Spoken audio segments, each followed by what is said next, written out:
हमने कुछ candlestick patterns के बारे में सीखा था, जिसमें एक पैटर्न था inside bar. But last video में हमने इनसाइड बार का सिर्फ एक स्ट्रैटेजी देखा, बट इनसाइड बार को हम डिफरेंट वेज में ट्रेड कर सकते हैं। आज की वीडियो बनाने का यही मोटिव था कि आप कोई अच्छी चीजें मिस ना कर दो, तो वीडियो को बिना स्किप किए एंड तक जरूर देखें। और आप लोगों के लिए एक अलर्ट है, अगर आपको कोई भी मेरा फेक अकाउंट बनाकर पैसा या व्हाट्सएप पर चैट का डिमांड करता है तो आप समझ लेना वो फेक यूजर है, आप उसे ब्लॉक करें और रिपोर्ट करें। Now continue with the topic. First of all, what is inside bar? जैसा कि हमने पिछले वीडियो में देखा था, एक इनसाइड बार कुछ इस प्रकार से दिखता है। अगर नेक्स्ट कैंडल प्रीवियस कैंडल के हाई और लो के रेंज के अंदर है तो हम इसे इनसाइड बार बोलते हैं। मतलब इस एग्जांपल में ये रेड कैंडल एक इनसाइड बार कैंडल है क्योंकि इसका हाई और लो प्रीवियस कैंडल के हाई और लो के रेंज के अंदर है। आइए चार्ट पर एक एग्जांपल देखते हैं इनसाइड बार का। यहाँ आप देख सकते हो ये एक इनसाइड बार कैंडल है क्योंकि ये कैंडल अपने प्रीवियस कैंडल के हाई और लो के रेंज के अंदर है। यहाँ भी एक इनसाइड बार है क्योंकि ये भी अपने प्रीवियस कैंडल के रेंज के अंदर है। नाउ अब आपको एक जनरल आइडिया हो चुका है इनसाइड बार दिखता कैसा है। अब समझिए हमें एंट्री कैसे लेना है। तो जनरल कॉन्सेप्ट ये है, जब मदर कैंडल का हाई ब्रेक होता है, मदर कैंडल मतलब इनसाइड बार का प्रीवियस बिग कैंडल जिसके रेंज के अंदर इनसाइड बार होता है, तो जब इसका हाई ब्रेक होता है तो हम यहाँ बाइंग की पोजीशन बनाते हैं और यहाँ हमारा स्टॉप लॉस इनसाइड बार के लो के नीचे होता है। और जब मदर कैंडल का लो ब्रेक होता है तो हम यहाँ शॉर्ट की पोजीशन बनाते हैं और यहाँ हमारा स्टॉप लॉस इनसाइड बार के हाई के ऊपर होता है। देखिए, अगर हम कोई बुलिश ट्रेड लेते हैं तो उसके लिए मदर कैंडल ग्रीन होना चाहिए, और अगर हम कोई बेरिश ट्रेड लेते हैं तो उसके लिए मदर कैंडल रेड होनी चाहिए, जिससे हमें एक अच्छी एक्यूरेसी मिलती है। स्ट्रैटेजी को समझने के पहले आप समझिए हमें इसे कब अवॉइड करना है। अगर मार्केट रेंज बाउंड है या साइडवेज है तो हमें इनसाइड बार पर ट्रेड नहीं लेना है, उस समय हमें इसे अवॉइड करना है क्योंकि इनसाइड बार हमें इनडिसीजन रिप्रेजेंट करता है।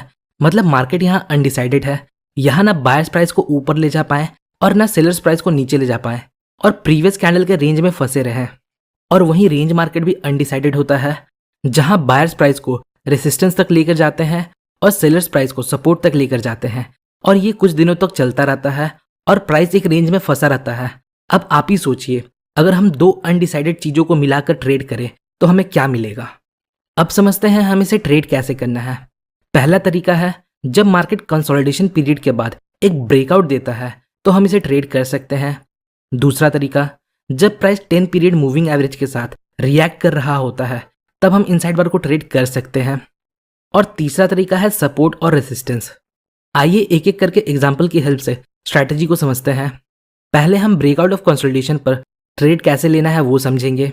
देखिए, जब मार्केट कंसोलिडेट करता है मतलब यहाँ एक स्ट्रॉन्ग सपोर्ट और रेसिस्टेंस है, और जब प्राइस यहाँ किसी भी डायरेक्शन में ब्रेकआउट देता है मतलब यहाँ एक स्ट्रॉन्ग मोमेंटम क्रिएट होता है जो सपोर्ट या रेसिस्टेंस को ब्रेक करता है। और इस सिचुएशन में जब एक इनसाइड बार फॉर्म होता है तो ये हमें एक बेटर रिजल्ट प्रोवाइड करता है। आइए एग्जांपल देखते हैं। यहाँ आप देख सकते हो मार्केट क्लियरली एक रेंज में मूव कर रहा है।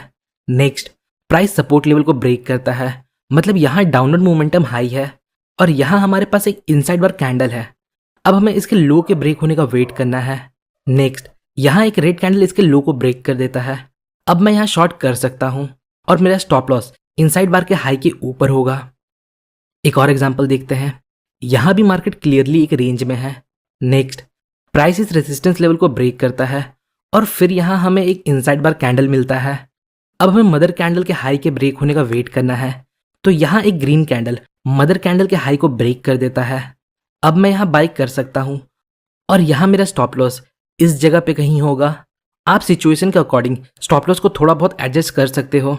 अब मूविंग एवरेज का कॉन्सेप्ट समझिए। सपोज ये प्राइस है और ये हमारा 10 पीरियड मूविंग एवरेज है और यहाँ प्राइस मूविंग एवरेज के साथ परफेक्टली रिएक्ट कर रहा है। इसका मतलब मार्केट अभी स्ट्रॉन्ग ट्रेंड में है, और जब हमें इस सिचुएशन में इनसाइड बार मिलता है तब हम ट्रेंड के अकॉर्डिंग ट्रेड ले सकते हैं। आइए एग्जांपल की हेल्प से समझते हैं। यहाँ चार्ट पर 10 पीरियड मूविंग एवरेज अप्लाइड है और आप देख सकते हो प्राइस मूविंग एवरेज के साथ परफेक्टली रिएक्ट कर रहा है, मतलब ये हमें इंडिकेट कर रहा है अभी मार्केट में मोमेंटम है। नेक्स्ट, यहाँ मूविंग एवरेज के पास एक इनसाइड बार कैंडल है। नाउ अब हमें मदर कैंडल के नीचे शॉर्ट करना है और इनसाइड बार के ऊपर का स्टॉप लॉस लगाना है। अगेन एक इनसाइड बार कैंडल, हमने मदर कैंडल के लो के नीचे शॉर्ट किया और इनसाइड बार के हाई के ऊपर स्टॉप लॉस लगाया। तो अब तक हमने दो कॉन्सेप्ट को समझ लिया। अब हम समझेंगे हम इसे कैसे सपोर्ट और रेसिस्टेंस के साथ कंबाइन करके ट्रेड कर सकते हैं। इसके लिए हम पिछले वीडियो के एग्जाम्पल को यूज करने वाले हैं। अगर आप लोगों ने पिछला वीडियो देखा है तो आप इसे स्किप कर सकते हो या एक बार और देख सकते हो ताकि आपको रिकॉल हो जाए। आइए एग्जाम्पल देखते हैं। यहाँ आप देख सकते हो हमारे पास एक रेजिस्टेंस लेवल है। चूंकि प्राइस इस लेवल पर मल्टीपल टाइम रिजेक्ट होकर नीचे चला जाता है जो इसे एक पोटेंशियल रेजिस्टेंस लेवल बनाता है। नेक्स्ट प्राइस वापस इस लेवल को अप्रोच करता है और यहाँ हमारे पास एक इनसाइड बार कैंडलस्टिक है। ये इनसाइड बार क्यों है? क्योंकि इस कैंडल का हाई और लो प्रीवियस कैंडल के हाई और लो के रेंज के अंदर है। इनसाइड बार मार्केट में इनडिसीजन रिप्रेजेंट करता है, मतलब मार्केट यहाँ अनडिसाइडेड है। यहाँ ना बायर्स प्राइस को ऊपर ले जा पाए ना सेलर्स प्राइस को नीचे ले जा पाए। नेक्स्ट यहाँ एक रेड कैंडल इस मदर कैंडल के लो को ब्रेक कर देता है। मार्केट यहाँ अनडिसाइडेड था, पर जब ये रेड कैंडल इस कैंडल के लो को ब्रेक कर देता है तो यहाँ क्लियरली इस रेजिस्टेंस लेवल पर सेलर्स का इंटरेस्ट देखने को मिलता है। एज अ रिजल्ट प्राइस यहाँ से नीचे चला जाता है।